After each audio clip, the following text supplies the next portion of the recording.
მოგესალმებით.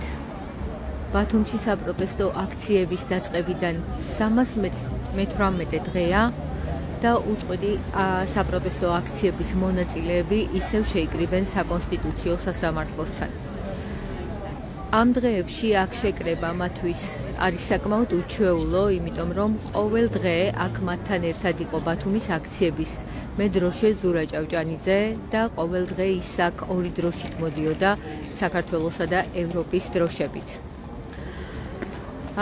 ზურა ჭავჭანიძე დააკავეს მას ედავებიან ძალადობის მუხლით, ის იმყოფებოდა 4 ოქტომბრის აქციაზე, თუმცა იმ კადრებშიც, რაც გავრცელა შინაგან საქმეთა სამინისტრომ, კარგად ჩანს, რომ ის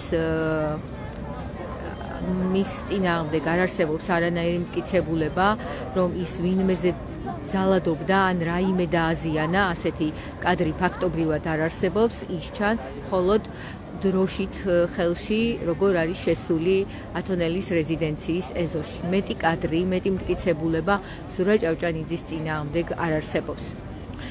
მინდა გითხრათ ასევე, რომ ანასტასია ზინოვკინას წერილი გავრცელდა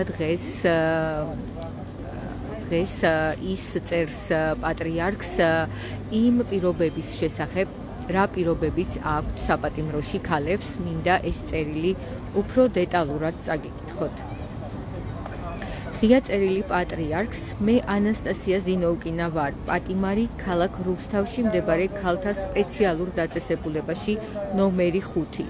დღეს 2025 წლის 19 სექტემბერია, პარასკევი. ანუ ეს არის თარიღი, როცა ანასტასია ზინოვკინამ პატრიარქს გამოგზავნა წერილი. ბოლოს მე და მე-5 განყოფილებაში საპყრობილეთში მყოფ სხვა ქალ პატიმრებს ცხელი წყლით შხაპის მიღების შესაძლებლობა ჰქონდა 2025 წლის 14 სექტემბერს, 5 დღის წინ. კვირაში ორჯერ 15 წუთიანი ცხელი შხაპი საკმარისი არ არის ქალების ჯანმრთელობისთვის, წერს ანასტასია ზინოვკინა. თუმცა წყლის მუდმივი გათიშვის, ქვაბის, გაფუჭების და ასე შემდეგ გათვალისწინებით ჩვენ კვირაში ორჯერაც კი არ გვაქვს შხაპის მიღების საშუალება. ქალების საკმაოდ დიდი რაოდენობა იმყოფება საქართველოს ქალთა ციხეში ერთდროულად. გთხოვთ გაითვალისწინოთ, რომ 9-თვიანი წინასწარი პატიმრობის დროსაც კი ცხელი წყლის ყოველდღიური წვდომის გარეშე ძალიან საზიანოა ქალების ჯანმრთელობისთვის. გოგონები, ახალგაზრდა ქალები, მათ შორის ისინი, ვინც მოგვიანებით სასამართლომ უდანაშაულოდ ცნო, 9-თვიანი წინასწარი პატიმრობის განმავლობაში ჯანმრთელობის უკვე შედეგებს იღებენ და მომავალში სამწუხაროდ ვერ ხვდებიან დედები. აქედან გამომდინარე, საქართველოში ნებისმიერი ქალის დაპატიმრება უბრალოდ თავისუფლების აღკვეთა არ არის. ეს არის იმ ბავშვების მკვლელობა, რომელთა გაჩენაც მათ შეეძლოთ პატიმრობის გარეშე, წერს ზინოვკინა. მან მიმართა პატრიარქს იმ პირობებთან დაკავშირებით, რაც არის რუსთავის ციხეში, ის აკონკრეტებს კონკრეტულ პრობლემაზე წერს და აცხადებს, რომ პატიმარ ქალებს არ ეძლევათ საშუალება რეგულარულად მიიღონ ცხელი შხაპი და ეს საზიანოა მათი ჯანმრთელობისთვის. ამ კონკრეტულ წერილში ანასტასია ზინოვკინა წერს, რომ ბოლოს შხაპის მიღება პატიმარმა ქალებმა შეძლეს 5 დღის წინ, ანუ 5 დღე გავიდა ისე, რომ პატიმარ ქალებს ცხელი წყლის მიწოდება არ აღუდგათ.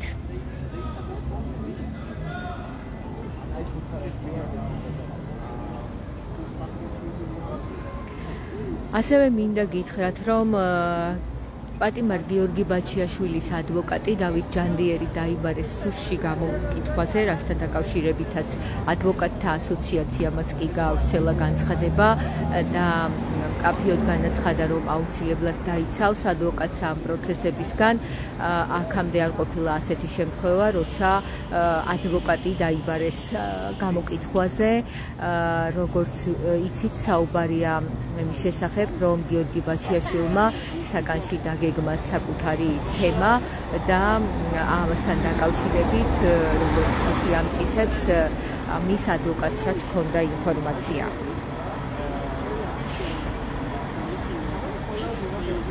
ასევე მინდა გითხრათ, რომ დღეს თბილისის საქალაქო სასამართლომ განიხილა 4 ოქტომბერს დაკავებულების საქმე და მოსამართლემ დააკმაყოფილა პატიმრობის შუამდგომლობა, მხოლოდ ერთი ქალი გაათავისუფლა შუამდგომლობის საფუძველზე მისი ჯანმრთელობის მდგომარეობის გამო. ის არ გაუშვა პატიმრობაში და შეუფარდა მხოლოდ 10,000 ლარიანი გირაო. როგორც ვიცი, ეს თანხა მას მხარდამჭერებმა უკვე შეუგროვეს და საპატიმრო დატოვა.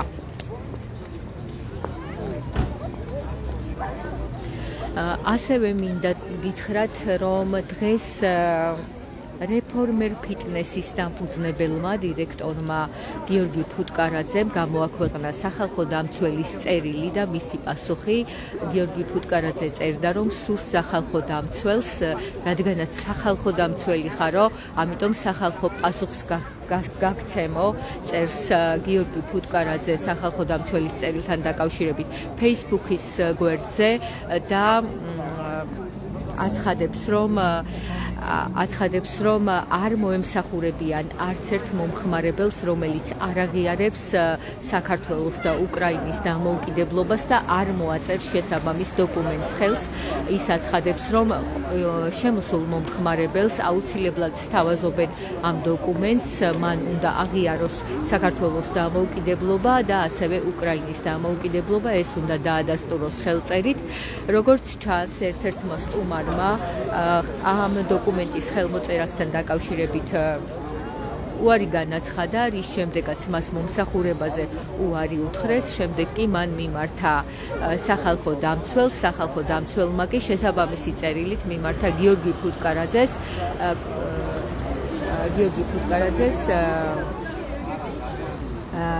რეფორმერ ფიტნესის დირექტორს და დამფუძნებელს და მოითხოვა მისგან განმარტება აი ამ დოკუმენტის ასლი, რომელზეც სტუმარს უნდა მოეწერა ხელი.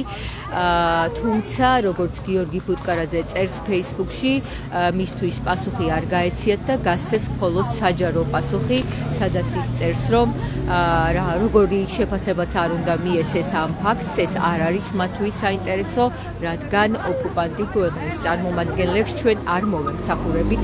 ამას აცხადებს კაბინეტ გიორგი ფუტკარაძე. ასევე მინდა შეგახსენოთ, რომ დაკავებული იყო პედიატრი გიორგი ჩახუნაშვილი, მისი დაკავების კადრები მთელმა საქართველომ მიხილა პირდაპირ ეთერში, ლაივში, რადგან როგორც ოჯახის წევრებს დაკავებისას შესაბამისი დოკუმენტების შევსებისას ლაივი ჰქონდა ჩართული, ასევე ლაივი იყო სადარბაზოში, სხვადასხვა მედია საშუალებებს ჰქონდათ ლაივი მისი ბინის კართან.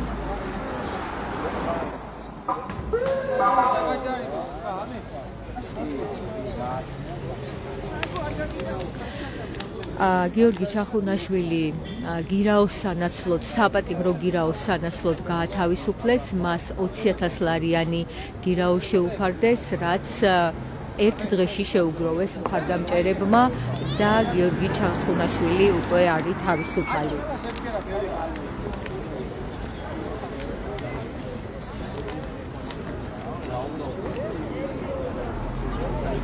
როგორც ხედავთ, ჩანს ლაივში საკონსტიტუციო სასამართლოსთან ვართ, სადაც ბათუმის უწყვეტი პროტესტის აქციების მონაწილეები არიან შეკრებილები და ბათუმში პროტესტი გრძელდება. ახლა მე შევეცდები, რომ გავესაუბრო აქ მყოფ პირებს და გავიგოთ მათგან როგორია განწყობები დღეს. ლევან, მინდა გთხოვო, თუ შეიძლება რომ ჩაგვერთო ბათუმელების ლაივში. მინდა შეგვიფასო ის მოვლენები, როგორც განვითარდა დღეს სასამართლოში, პრინციპში ალბათ სხვა მოლოდინები არც იყო და ასევე გვაინტერესებს შენი აზრი, როგორ ფიქრობ 4 ოქტომბრის შემდეგ ბევრი შეფასება განხილვა მოყვა ამ საკითხს, განვითარებულ მოვლენებს, როგორ უნდა გაგრძელდეს პროტესტი, რაიმე უნდა შეიცვალოს თუ არა? 4 ოქტომბერი შეიძლება ითქვას, რომ რაღაცა ორმხრივად მოლოდინების გაცვლების დღე იყო, ხო? ერთი წინასწარ გაცხადებული, იმიტომ რომ ჩვენ ვინც ბოიკოტს უჭერდით, მხარს ვამბობდით, რომ არჩევნები უბრალოდ ჩვენს ქვეყანაში გაუქმებულია და ვიღაცები გადიუტდნენ და მაინც შეყვნენ ვიჯინა ივანიშვილს ამ თამაში და შედეგი ვნახეთ, რაც მიიღეს განახევრებული ხარდაჭერა და აქით სამწუხაროდ ხო წინასწარ ამაზეც მე პირადი მოსაზრება მქონდა რომ რაღაცა წინასწარ ჩამოკიდებული თარიღი თუნდაც მშვიდობიანი რევოლუციისა რაღაცა გეგმის ნაწილში ასე თუ ისე სრულმოლოდინები მქონდა, თუმცა მე მაინც მგონია რომ რა თქმა უნდა ქუჩა იქნება გადამწყვეტი ავტორიტარული რეჟიმის ჩამოშლისა, იმიტომ რომ როგორც თავში ვახსენე არჩევნების უფლება ქართულ ხალხს ვიჯინა ივანიშვილმა წაართვა. თუმცა, ნახეთ, ამ იმედგაცრუებისა, ორმხრივი იმედგაცრუების მიუხედავად, რა მოლოდინიც ქართულ ოცნებას ჰქონდა, რომ იქაც პირწმინდა წააგებს ოპოზიცია და აქ მშვიდობიანი დამხობა არ გამოვა რეჟიმის, რომ 5-დან უკვე რაღაცა პროტესტი მოკვდება დედაქალაქსა თუ სხვა ქალაქებში, ეს ფიზიკურად არ მოხდა. რაც განგვასხვავებს დღეს რეალურად იმ გზისგან, რასაც დაადგა ბელორუსია, არის ეს და მთავარი არის, რომ გადავშოთ. ხო, 5-ში ვნახეთ, რომ ასევე უამრავ იმაზე მეტი ხალხი გამოვიდა, ვინც თუნდაც 2-ში თუ 3-ში გამოდიოდა რუსთაველზე, უპრობლემოდ გადაიკეტა მუხარის მიუხედავად რუსთაველი, ბათუმსა და სხვა იმ ქალაქებში, სადაც უწყვეტი პროტესტი მიმდინარეობდა, უწყვეტი პროტესტი გრძელდება, ეს არის მნიშვნელოვანი, რომ ქართულ ხალხს რაღაცა შეუგუებლობა აქვს, რაღაცა მთავარ მისიად დაყენებული. ამიტომ როცა ვიძახით აი სასამართლო ახსენეთ თუნდაც ხელისუფლების ცვლილების შემდეგ სასამართლომ უნდა გააჩინოს განცდა სამართლიანმა სასამართლომ და აღმოფხვრა ამ პრობლემებისა რაც სასამართლოში არსებობს განცდა რომ რაღაცა ყველა ადამიანს ეხება ხო ეს სტრუქტურულად სასამართლო ნებისმიერი პროფესიის მქონე ადამიანს სასამართლო რეფორმიდან უნდა დაიწყოს სხვადასხვა რეფორმები რომ თითოეულმა ადამიანმა იგრძნოს იმ სამართლიანობის ფორმები რაც რეალურად სასამართლოს თან აქვს ახლა შესაძლებელია ასეთ პირობებში სასამართლოს რეფორმების დაწყება მანამ სანამ ის რეჟიმი იქნება რაც დღეს ვისაც მითვისებული აქვს ხელისუფლება რა თქმა უნდა ვიჯინა ივანიშვილის ერთ-ერთი მთავარი ბერკეტია რეალურად ის სასამართლო რომელიც დღეს არსებობს სამართლო სასამართლო წარმოიდგინეთ 2024 წლის არჩევნების შემდეგ იმ გაყალბების შემდეგ ჩვენთან ნორმალურთან მიახლოებული სამართლიანი სასამართლო რო ყოფილიყო რეალურად ვიჯინა ივანიშვილს მალევე მოუწევდა უკან დახევა მაგრამ როცა იცი რომ სასამართლო კლანი თავიდან ბოლომდე ჩვენს ხელშია და 9 წელზე როცა საუბრობენ წინა ხელისუფლების და მურუსიძე ჭინჩალაძეს რა ვიცი როგორ შეიძლება რომ ახსენოთ ხო ვიჯინა ივანიშვილმა მურუსიძე და ჭინჩალაძე წაიყვანა სასამართლო კლანი კიდევ უფრო დახვეწა მისთვის სასარგებლოდ რაღაცა მოირგო თავის პირობებში და სწორედ ამ სასამართლოთი ასე რომ ვთქვათ რაღაცა მიდის იქ სადაც მიდის და მნიშვნელოვანია როცა ვახსენებ რომ პროტესტი არ შეწყვეტილად ხო არც უნდა შეწყდეს მნიშვნელოვანი სწორედ ესაა იმიტომ რომ საბოლოო ჯამში რაც არ უნდა ფუთოს ქართულმა ოცნებამ რომ რაღაცა ქუჩაში ხალხის არეშინია დიახ ხალხმრავლობით არის და დასავლეთიდან მხარდაჭერის სინთეზით არის ამათი დამარცხება შესაძლებელი ჩემი აზრით და სწორედ ამის შემდგომ სასამართლოთი უნდა დავიწყოთ და სხვა უამრავი რეფორმაა ჩასატარებელი ჩვენს ქვეყანაში რასაც უბრალოდ ხაზი გადაუსვა დიდი იქსი დაადო ქართულმა ოცნებამ და ვიჯინა ივანიშვილმა როგორი უნდა იყოს ასეთ ვითარებაში? აქაც კი ამ აქციაზეც კი გაიჟღერა 4 ოქტომბრის შემდეგ შეიძლება ეს რაღაც ემოციური ფონიც იყო, მაგრამ გაიჟღერა რომ უფრო მეტი მკაფიოდ ჩამოყალიბებული ხედვა იქნებოდა საინტერესო ოპოზიციური პარტიების. 4 ოქტომბრის შემდეგ გაიჟღერა ასეთმა მოსაზრებებმა. როგორ ფიქრობ? მე პირდაპირ გეტყვით პოლიტიკურ პარტიას წარმოადგენ მანამდეც საჭირო იყო ეს უბრალოდ როცა ავტორიტარულ რეჟიმს ებრძვი როცა დიქტატურისკენ მიხავს თავიდან ბოლომდე ამ რეჟიმს რაღაცა ფეხდაფეხ ნაბიჯებით ხო რთულია უბრალოდ წინასწარ განსაზღვრება იმის თუმცა რა თქმა უნდა ვინ გააჟღერა და ვისი ნათქვამი მოისმინეთ არ ვიცით მაგრამ მეც მანდ ვარ ზუსტად მეტი მოგვეთხოვება კიდევ უფრო გამომდინარე იქიდან რომ ურთულეს მდგომარეობაში შევდივართ ხო დღითი დღე უარესდება ქვეყანაში რაღაცა სიტუაცია და ხო რა თქმა უნდა მკაფიობა მოგვეთხოვება ეს რაღაცა გადატვირთვა უნდა მოხდეს 4 ოქტომბრის შემდეგ განსაკუთრებით ვინმე თუ კიდევ უფრო დიდ ნიჰილიზმში ჩავარდა პოლიტიკური პარტიის წევრებზე მეტია კიდევ უფრო დამოკიდებული რომ ეს ადამიანები დავარწმუნოთ რომ ჩვენს ქვეყანას რაღაცა გადარჩენა უწერია მნიშვნელოვანია რომ რაღაც მომენტში არ ვიცი რთულია ბევრი მისაუბრია მაგალითად ლელოზე და გახარიაზე იმ ჩემი გადმოსახედიდან არასწორი გადაწყვეტილების შემდეგ ეხლა რთულია მაგრამ ჩემთვისაც რთულია ამის თქმა მაგრამ ალბათ რაღაცა უნდა შემოუძახოთ ერთმანეთს ძალა უნდა ვნახოთ რომ ერთიან ფრონტზე აღმოჩნდეთ ისე. მე გამოსავალს პირდაპირ გეტყვით ამაში. ერთიანობა არის მთავარი, არ გამოდის ხვანაირად, ხო? ასეა. მე ასე ვხედავ. ეხლა ჩვენ რო ვიყოთ ისეთ ქვეყანაში, სადაც უბრალოდ აი ნახეთ მარტივად რო აგიხსნათ და გულწრფელად რო გითხრათ. დღეს უბრალოდ ოპოზიციონერობა ჩვენს ქვეყანაში არის ძალიან რთული. აქტივისტობაც, მაგრამ ოპოზიციონერობა ჩემი აზრით განსაკუთრებით. ჩვენ რო ვიყოთ ახლა ნორმალურ დემოკრატიულ ქვეყანაში, მე როგორც პოლიტიკური პარტიის წევრი, ჩემთვის ძალიან კომფორტულია როგორც ოპოზიციონერმა ვიმუშაო, თუნდაც საკანონმდებლო ორგანოში თუ სადაც მოხდება. ხო, ამას არ აქვს მნიშვნელობა, იმიტომ რომ გაცილებით მარტივია შესთავაზო შენი ხედვა პოლიტიკა ჭყალებში ვაჭრობაცაა, წამოიყვანო ის შენკენ, მიცი ხმა მიითვისო და ამით რაღაცა უმრავლესობა მოიპოვო და ასე შემდეგ. დღეს ბიძინა ივანიშვილი თავაზობს იმას, რომ საკანონმდებლო ორგანოებში აქამდე თუ ბათუმის მაგალითად ერთი კაცით იყო რაღაცა რაოდენობრივად იქით-აქით, ხო? იქით-აქით, ეხლა ვხედავთ, რომ 22-3-ზე დაჭრა. ანუ არჩევნები გაუქმებულია ამ ქვეყანაში, ბიძინა ივანიშვილის მესვეურები, უბრალოდ აი პოლიტიკა რითაა მნიშვნელოვანი. ჩემი აზრით დებატები არის ერთ-ერთი ყველაზე მნიშვნელოვანი რამ, რომ მაყურებელი რომელიც უყურებს, ჩამოყალიბდეს ვინ უფრო მისაღებია. დებატების კულტურა რამდენი ხანია ამ ქვეყანაში უბრალოდ მკვდარია. ყველა უხდები, ხო? სხვათა შორის მე მახსოვს პერიოდი, რომ თქვენს მახსოვ ხართ იმ აქტივობაში, როცა ვთქვათ კონკრეტულ გადაწყვეტილებებს, თუნდაც რადგან ახლახანს იყო თვითმმართველობის არჩევნები, კონკრეტულ გადაწყვეტილებებს ისე ეხმაურებოდა ქალაქი, სხდომებზე მოდიოდნენ მოქალაქეები და სხვათა შორის ერთგვარი შემაკავებელი იყო რა, ასე ჩანდა. რაღაც გადაწყვეტილებები არ მიღებულა, მე მახსოვს. ესეც დაიკარგა ფაქტობრივად. გეთანხმებით და ეგეც ვინ მოკლა რეალურად? აი ალბათ მე მახსოვ ხარ თუ რახან მითხარით, თუნდაც ის გამახსენდა ეხა სანაპიროს გასხვისების ამბავი რო იყო, მაშინ რა მოხდა ბათუმის საკრებულოში, როგორი ფაქტობრივად ვერ მიიღო ეს გადაწყვეტილება, მაშინ ბულვარის დირექტორის განცხადება გვახსოვს ძალიან მნიშვნელოვანი და ანუ ხალხის პროტესტმა მაშინ შედეგი გამოვიდა. ეგეც ვინ მოკლა?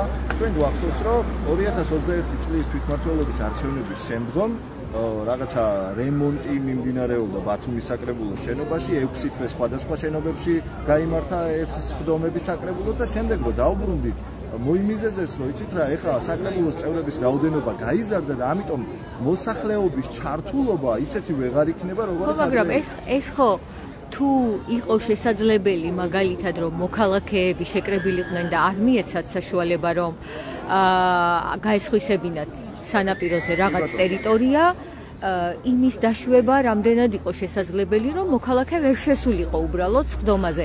ესეც ხომ ჩვენ დაუშვით ასე გამოვიდა. რას გულისხმობთ მოქალაქე ვერ შესულიყო ვისი მხრიდან? აი თქვენ ხო საუბრობდით ახლა რომ სკამებიც კი აიღეს რომ იქ ნაკლები მოქალაქე შესულიყო და აქტივობა არ ყოფილიყო იმხელა, ხო? ანუ ესეც ხო შეიძლებოდა რაღაც სერიოზული პროტესტის საგანი გამხდარიყო. გასაგები, ნუ ამაზე ბევრი ვისაუბრეთ, შიგნით ახლა მე საკრებულოს წევრი არა ვარ, მაგრამ ჩვენი პარტიის წევრებმაც ხო ოპოზიციონერმა დეპუტატებმაც, თუმცა ხო მესმის ალბათ აქაც რაღაც დავაკელით, მაგრამ ხო, ანუ გამოდის რომ ყველა ჯერზე ყველა გადაწყვეტილებისას იმდენად მაღალია რაღაც ალბათობები, რომ სულ სადარაჯოზე უნდა იდგნენ მოქალაქეები, ხო? არ გამოდის ხვანაირად. ბატონო, ვეთანხმებით მოქალაქეების ჩართულობა არის მნიშვნელოვანი. მე ამას ვიძახი.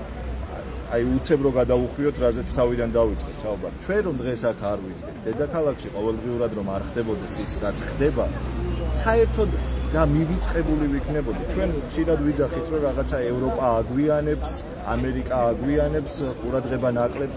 ეს რო არ ხდებოდეს, იქიდან რაღაცა ჰაერიდან ხო არ მოდის ეს ყველაფერი. და რასაც ვატომ მეტია სასურველი, რომ კიდევ უფრო იქიდან ზეწოლა გაიზარდოს, მე ამას ვიძახი და ჩვენს პასუხისმგებლობას ამაში ვგზნობ და პირად პასუხისმგებლობასაც ვგზნობ. ავიცი 317 დღიდან 317-ვე დღე მეც ვერ ვიდექი და ამას ხშირად რა ვიცი საკუთარ თავთან მარტო რო ვრჩები მართლა რაღაცნაირად მერიდება კიდეც, იმიტომ რომ აქტიური მოქალაქეა. ხო, მეორე მხრივ ალბათ არც ის არის ჯანსაღი, რომ აუცილებლად მოქალაქემ ყოველ დღე თავისი რესურსი დახარჯოს, ანუ ასეთი არაჯანსაღი ვითარება არ უნდა იყოს ალბათ, რომ ყოველ დღე 7 საკითხი თუ გამოგოქვს 7-ვე საკითხი გიკონტროლო აუცილებლად რომ რაღაცა ანუ სულ ასეთი რეჟიმი ალბათ ეს ძალიან არაჯანსაღია ალბათ ხო ანუ რა თქმა უნდა ურთულესია და მაგას აკეთებენ შეფარულად თქვენ ახლა ისევ იმ ამბავს დაუბრუნდით ხო დაუბრუნდი რატომღაც კი ბატონო ნახეთ მანდატს მარტივი ახსნა მაქვს ხო ანუ მე რატომ ვუბრუნდები იცით სადღაც რაღაცეები ხომ არ გაიქცა მაგრამ მეორე მხრივ ვფიქრობ იმასაც თუნდაც მე როგორც მოქალაქე რომ ხომ უნდა ვიცხოვროთ ყოველ დღე ხო ვერ მოვალ და დაგიდგები კართან რომ რაღაც არ გამაპარო არ უნდა იყო ამისკენ მოტივირებული ხო მანდატს როგორ ხდება საკრებულოს ხდომა მაგალითად ბათუმში თვეში ერთხელ იმართებოდა ეს რაც რეგლამენტით არის გათვალისწინებული უიშვიათესად 1-2 შემთხვევა მახსენდება როცა რიგგარეშეს ხდომა გახდა საჭირო ზოგადად ბიურო ინიშნება ერთი კვირით ადრე საკითხები ყველა არ გამოდის მე გიხსნით როგორ ახერხებს ამას ქართული ოცნება საკითხები ყველა ეგრევე არ გამოდის დაუშვათ ბიუროზე განიხილეს 1-2 საკითხი შემდეგ კომისიებზე კიდე 1-2 და საკრებულოს ხდომის წინა დღით ოპოზიციონერ საკრებულოს წევრებს მოსდით დამატებითი საკითხები ანუ მოქალაქე კი არა ოპოზიციონერი დეპუტატებიც კი რაღაცა ინფორმაციულ ვაკუუმში ხდებიან სამწუხაროდ და აქაც პასუხისმგებლობის ნაწილია რა თქმა უნდა უამრავჯერ დავაყენეთ ეს საკითხი და თან როგორი საკითხები იცით ის წინასწარ საკითხები ხდება ცნობილი შეიძლება მხარიც კი დაუჭირო ისეთ საკითხები გამოვაქვთ მაგრამ უცებ დავასრულოთ აი ბოლოს მაგალითად უცებ წინადღით ისეთ საკითხები შემოვიდა მაგალითად კაორი კოეფიციენტების ზრდა და ვიცით ჩვენ ქალაქში როგორი რაღაცა განაშენიანების გეგმა მაღალსართულიანი შენობები და ასე შემდეგ. ხო, სწორედ ამით ახერხებდნენ ამას. რაც რა თქმა უნდა არ იყო კარგი, რა თქმა უნდა ჩვენც ცოტა დავაკელით, თუმცა მცდელობა რა ვიცი, ვერავისზე ვერ ვიტყვი რომ დააკეთეს საუბარი ამაზე საჯაროობა, ღიაობა, არავის არ დაუყე, მაგრამ შედეგი არ დაიდო, რაც ყველაზე მნიშვნელოვანი იყო ამ შემთხვევაში. თუმცა ჩვენ შეგვიძლია ვთქვათ, მე როგორც ჟურნალისტმა შემიძლია ვთქვა, რომ ოპოზიციას არ დაუმალია საკითხები თუ მისთვის მისაწოდომი იყო და პირდაპირ დავარქმევ სახელს რომ ეს იყო საკითხების დამალვა. რა საკითხი გამოგაქვს, როცა არ აქვეყნებ 7 დღით ადრე, რასაც კანონი უთხოვს, ეს ნიშნავს რომ მიზანმიმართულად მალავ. ჩემთვის ეს ასეა. რა თქმა უნდა და ვის უმალავ საკუთარ მოსახლეობას, რომელსაც ატყუებს საბოლოო ჯამში. და გაგაქვს ის საკითხები რაღაცა ჩუმად მალულად, რომელშიც პირადი ინტერესები გაქვს, ამ შემთხვევაში ქართული ოცნების წევრებს და თითოეულ ჯერობით კიდევ მოქმედ საკრებულოს წევრებს გულისხმობ, აი პირადი ინტერესების ხარჯზე აკეთებდნენ ამას. ზოგიერთს ფინანსური ინტერესი ჰქონდა, ზოგიერთს აი კაორი კოეფიციენტები რო ვახსენე, გარიგებები და რაღაცა შემდგომში სამომავლოდ ბინების მიღება, აი პირდაპირ სახელი უნდა დავარქვათ ალბათ ყველაფერს და ამის ხარჯზე რაღაცა საკუთარი კეთილდღეობის ხარჯზე რაც ზოგადადაც ასეა, ხო, ქართული ოცნების მოხელობის პირობებში. მოახერხეს ის რომ საკუთარი ამომრჩეველი და არა მხოლოდ ამომრჩეველი ამ ქალაქის მაცხოვრებლები ამ ქალაქში დააყენეს იმ საფრთხის წინაშე, რა საფრთხის წინაშეც დღეს ზოგადად ქალაქი დგას.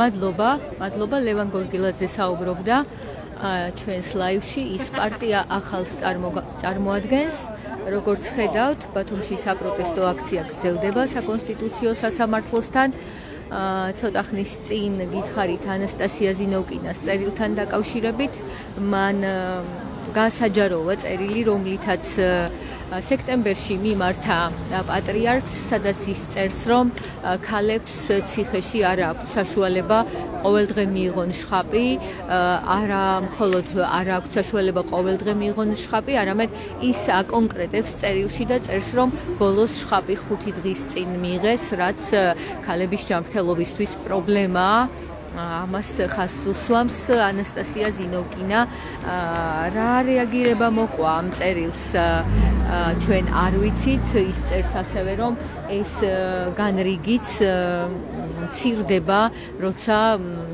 წყობრიდან გამოდის საქვაბე რომ გათბეს წყალი საპატიმროში და ეს არის სერიოზული პრობლემა ასევე მინდა შეგახსენოთ რომ დღეს თბილისის საქალაქო სასამართლოში განიხილეს 4 ოქტომბრის საქმეზე დაკავებულების აღკვეთი ღონისძიების საკითხი და მხოლოდ ერთი გაათავისუფლეს ქალი, რომელსაც აქვს ჯანმრთელობის მძიმე მდგომარეობა, სხვებს, მათ შორის ავთანდილ სურმანიძეს, რომელიც არის ბათუმელი აქტივისტი და უკრაინაში მებრძოლი, მასაც შეუფარდეს პატიმრობა.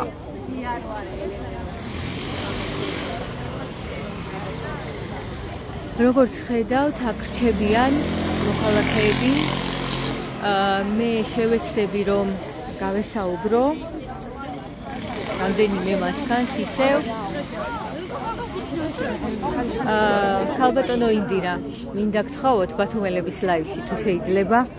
აი კითხავთ კონკრეტულად ანასტასია ზინოვკინას წერილთან დაკავშირებით, გაიცანით ალბათ უკვე ხო? თუ ვერ მოახერხეთ? მე ვერ მომახერხე, 2 დღეა ვარ გზაში, სიმართლე გითხრათ, არ მქონდა წდომა, ერთი წავიკითხე თვალწინ ჰიგიენასთან დაკავშირებით.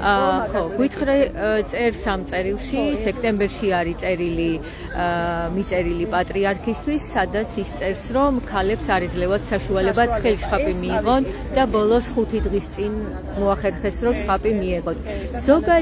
ზოგადად რომ შეგვიფასოთ, იგივე გვახსოვს ჩვენ როგორ მოექცნენ გზა მაღლობელს ნინო დათაშვილს, აი ბოლო შემთხვევაც მაგალითად 4 ოქტომბერს დააკავებულებთან დაკავშირებით. ზოგადად ოცნების ხელისუფლების დამოკიდებულება ქალების მიმართ, პოლიციის დამოკიდებულება ქალების მიმართ რომ შეგვიფასოთ. გვახსოვს ხოლმე ამაღლებთან დაკავშირებით დაკავების პროცესში მას არ მიეცა საშუალება საფეხბურთო შეტი ესარგებლა დაახლოებით 2 საათის განმავლობაში. წყლის დალევის საშუალებაც არ მიცეს. ეს კატასტროფა. დღეს კითხულობდი, ამ წერილს კითხულობდი თუ ამაზე მეკითხებით, კი ბატონო, წავიკითხები და მით უმეტეს, როცა ქალებს ეხება ხო მეტი ჭირდება ჰიგიენის თვალსაზრისით, ჯანმრთელობის თვალსაზრისით და არ არის კარგი, რა თქმა უნდა, ვისაც ესმის ახლა ეს თემა და მიციცის. ნუ არ რა გითხრა.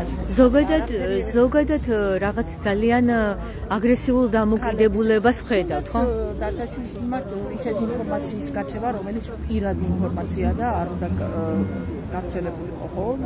მედიკამენტებთან დაკავშირებით იყო თვალასა და საერთოდ არ ვიცი, ნებისმიერი რაღაცა არ აქვს მნიშვნელობა, პატიმარი, ქალია, კაცია, ნუ ქალებს თავისი პრობლემა, რა თქმა უნდა, ეს ორმაგია კიდე და ის რაზეც ქალები საუბრობენ, ძალიან მტკივნეულია და ეს, მაგრამ ზოგადად დამოკიდებულება საერთოდ არ ვიცი, აი სამართალთან არა გვაქვს საქმე.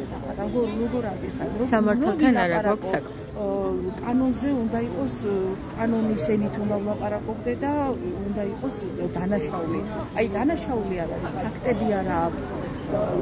აი მედროშესთან დაკავშირებით არანაირი მტკიცებულება. ადამიანი მართლაც ჩვენ ყველა ვიცით აქციის მონაწილეებმა როგორი სიხარულით გამოირჩევა ნებისმიერი ადამიანისთვის.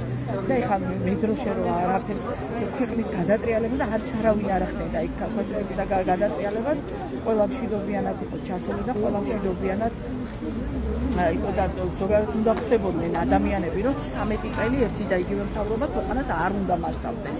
უკვე გადადის დიქტატურაში.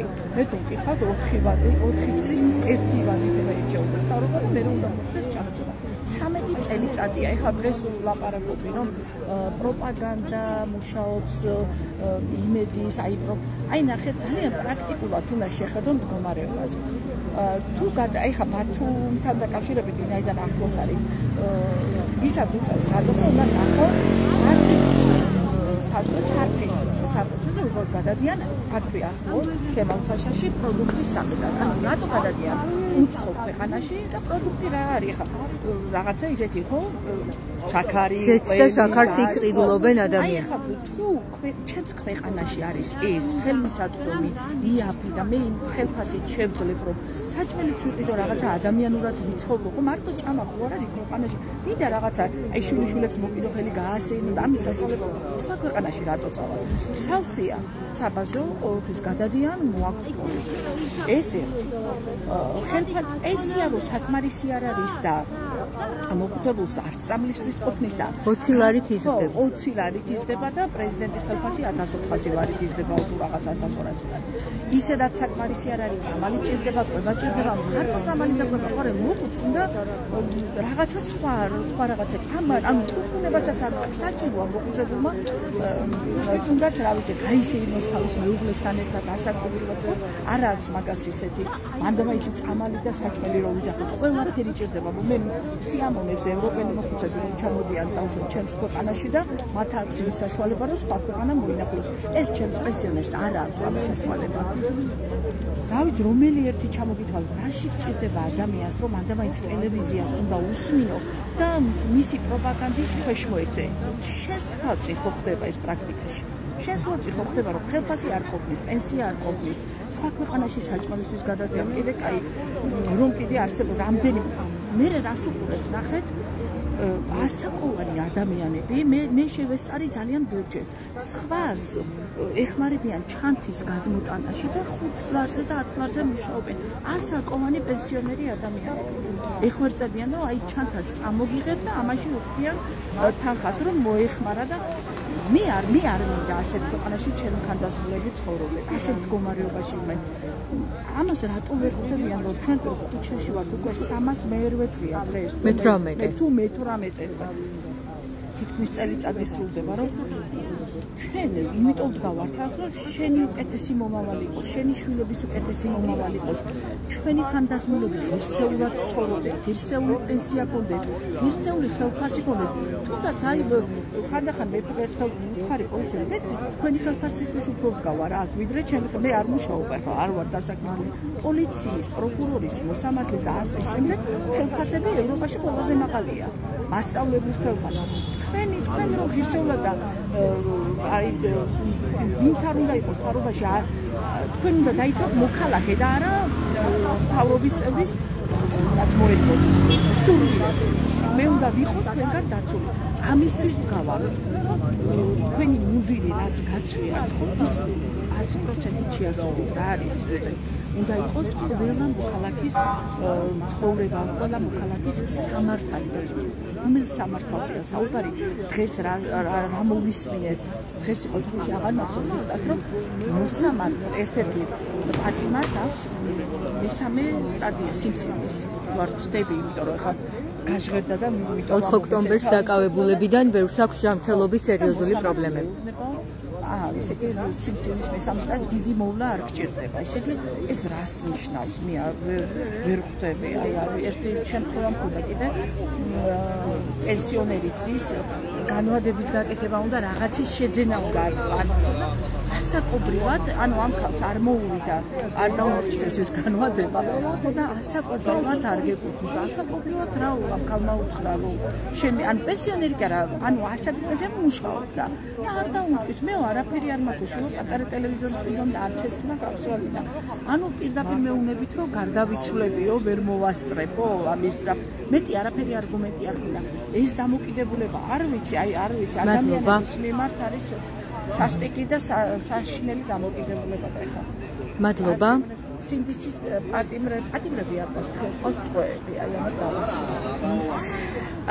ინდირა ებრალიძე საუბრობდა ჩვენს ლაივში სამართლიანობასთან არ გვაქვს ჩვენ საქმე ჩვენ არ ყავს პატიმრები ჩვენ ყავს ტყვეები ასე აფასებს ის საქართველოში არსებულ ვითარებას მან ისაუბრა ასევე ქვეყანაში შექმნილ სოციალურ ფონზე და იმ გამოწვევებზე რა პირობებში უწევთ ადამიანებს ცხოვრება საქართველოში